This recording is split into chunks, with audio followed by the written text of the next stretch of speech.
A case that began in 2017. Monday night, Jeffrey Williams, a.k.a. Young Thug's attorney Brian Steele, told us something along the lines of, Mr. Williams committed no crime whatsoever.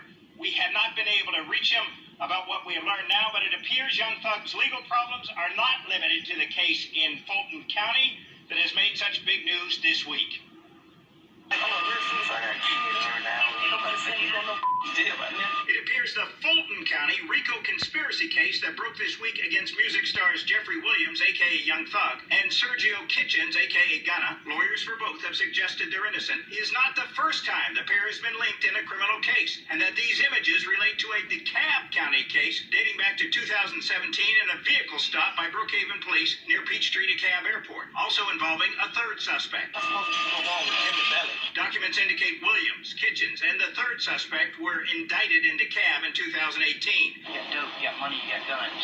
Trifecta, okay? That Williams, a.k.a. Young Thug's charges included possession of methamphetamine with intent to distribute, possession of hydrocodone with intent to distribute, possession of marijuana with intent to distribute, possession of amphetamine, possession of alprazolam, 2 counts of possession of codeine, and 1 count of possession of firearm during commission of a felony. We found this photo in court records. There's a not guilty plea. Records indicate Kitchens was accused of a window tint violation to which he pled guilty and received a fine and probation suspended upon full payment of fine and surcharges, and a possession of marijuana less than an ounce charge, which was nalprost. The DeKalb DA's office has indicated that Kitchens in this case is indeed Gunna. A transcript suggests 3 officers then with Brookhaven Police testified in a hearing that one of them indicated he told another officer that when I made contact with the car that I smelled raw green marijuana coming from inside the car, and that I was going to remove all 3 passengers and conduct a probable cause search of the car. And that the third suspect, not Young Thug or Gunna, was claiming everything I pulled out of the car.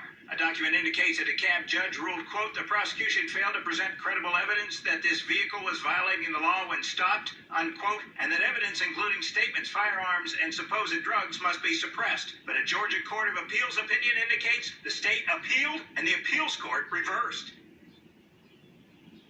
Now, the DeKalb DA's office says the DeKalb case against Young Thug is still pending, that the Court of Appeals ruling is critical to being able to move forward, and now prosecutors are waiting for the DeKalb court to set the case on a calendar. We are able to find the public records to tell this story through the DeKalb Superior Court Clerk's office. Expect to hear more about